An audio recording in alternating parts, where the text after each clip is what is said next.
Crisscross, applesauce, hands in your laps.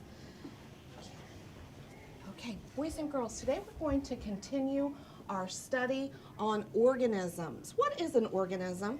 A living thing. Why are we studying about living things? Currently, the students are working on a unit in organisms, and at this point in the unit, we are looking at animals as living things. At the end of this part of the unit, we will be writing a report on animals, and then we will be comparing and contrasting animals to other living things, such as plants and humans. So we can know more about them? Yes, so we can learn more about them. But are you a living thing? Yes. Yes, so we are going to be learning not only about people, but we're going to be learning about animals. And at the end of study, we're going to learn to write a report. Prior to this lesson, students have been building a reading toolbox. We've been looking at different strategies for sounding out words and reading words that they don't understand or can't read. So we're moving beyond just decoding words to more understanding the way words are used in sentences to make sure that we understand what the word means and how it's being used in the passage. Yesterday we read this story called Go Gator. And in this story, Go Gator, there were lots of words we were not sure about. Right, Rodney? Well, today we're going to be coming back to those words and we're going to be looking at them more closely. You guys have been word detectives, and we've been developing all kinds of strategies to figure out what mystery words are. What are some of the strategies you've been learning about to read unknown words? We've been sounding out words. Sounding out words. Sounding out words is an excellent strategy to help us figure out what words are. Once we sound out a word, or we look for a pattern in the word, that we still might not know what that word means. We might be able to read it, but we're not sure about what it means. Well, in the story Go Gator, we saw a lot of words, and the sentences were very long. And we had to look for some clues. What kind of clues did we look for when we were reading? We use picture clues. We use picture clues. Well, we're going to today look at a strategy for our toolbox. And this is our context clues mystery box. It's going to help us solve the mystery of unknown words and what they mean. When we're looking, we're going to look for, can anyone read this? What is it, everyone? Helping words. What are some helping words that might help us figure out the meaning of the word? The text that I selected was a grade level higher than I normally would have selected for my students. Many of my students are special education students, so being exposed to a higher level of vocabulary is very important. I probably, before Common Core, wouldn't have chosen such a high text complexity with the vocabulary, the Tier 3 vocabulary that the students were exposed to. I like this one. Everyone, what does this say? Today, we're going to look at each of the words in our book, some of our parking lot words, and as we look at those words, I want you to think about, what do these words mean?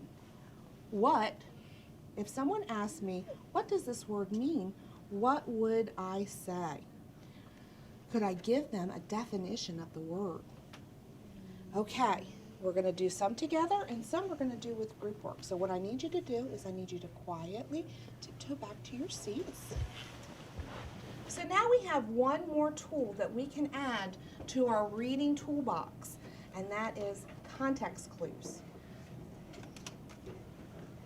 Think about the words before and after the mystery word. Make a guess or a prediction based on the clues in the sentence. That's what we're going to be doing today. Now, this is a page from the story that we read the other day. This is a sentence from that page. Can I have somebody read this sentence for me? This alligator floats. We have two words that we had a lot of trouble with. The first word was this word. And then we also had trouble with this word as well. So we actually have 2 mystery words, don't we, in our sentence that we're going to read. Let's look at some of the clues in this sentence. Right now, look at the sentence and see if you can find a helping word that might help you figure out what the words mean. One of the biggest challenges with Common Core is actually having the time to really look into all of the different standards. Seeing where those pieces are, that's been a real challenge for me when I'm planning and trying to get the most bang for our buck so that we're spending our time wisely on what we're doing and that our instructional focus is where it needs to be. The skin acts like armor. It protects the alligator from the bites of venomous snakes. I wonder what venomous means. Edwin, can you call on some of your friends? Kill. A liquid inside of a snake that is dangerous, that can kill you. Wow.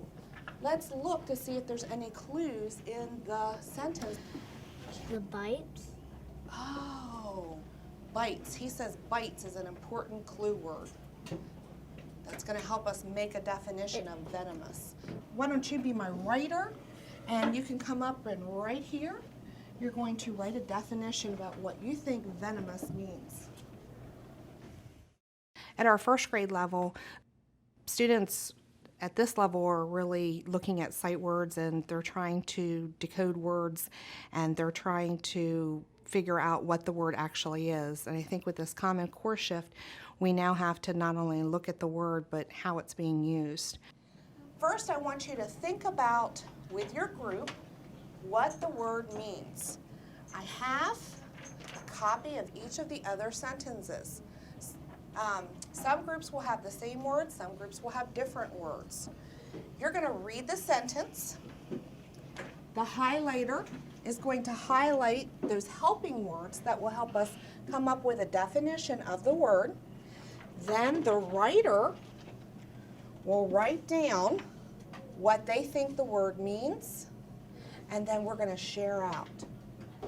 The alligator lives in a warm swamp. It is a place. Kale, read your definition. A swamp is part land, part water. Were there anything about your definition, was there anything about your definitions that were the same? Did you hear any words that were the same? No. Warm. Did you have warm in yours? Oh, so is that something you can add to your definition? No. Okay, you said something about place. Maybe you can tell exactly what kind of place. What did Kale tell you? What kind of place is it? Kale's group said it was what kind of place? What? River? It is a river. So it has part water and it has part land. So maybe that's something you can add to your definition. Very good. In my classroom, we have a very diverse background. We have 23 students in the classroom. 13 of those students are special education students. 10 of those students are ELL students. When I prepare a lesson, I have to make sure that all of my students have the background information that they need in order to understand the concept fully. Especially in science, a lot of the students have not been exposed to that higher level of vocabulary or had the experiences to really understand many of the activities that are going on. In reading, we have to really make sure that the students understand different facets of our language, especially when we say something, what does it mean? And you're going to read to us what you think carnivores mean. Russell, will you go first? Alligators eat raccoons. So you gave me an example of what you thought a carnivore is. Okay, Adam, tell us what you think a carnivore is.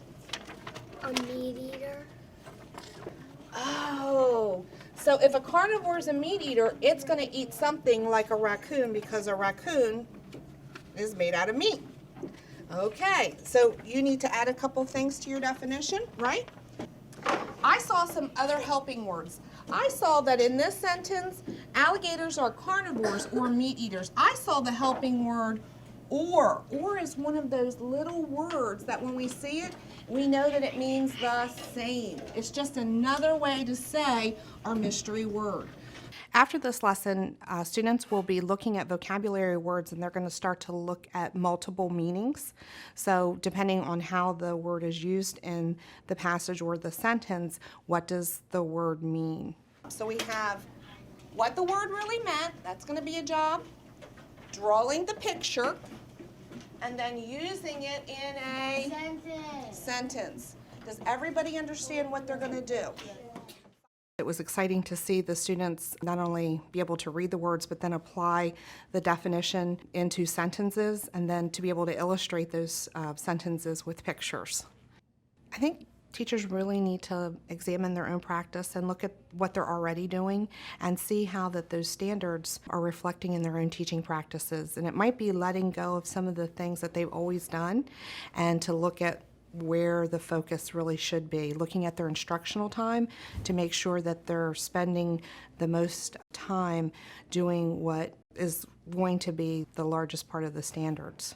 For me in literacy, that was really looking at how was I going to integrate my literacy skills in another subject area.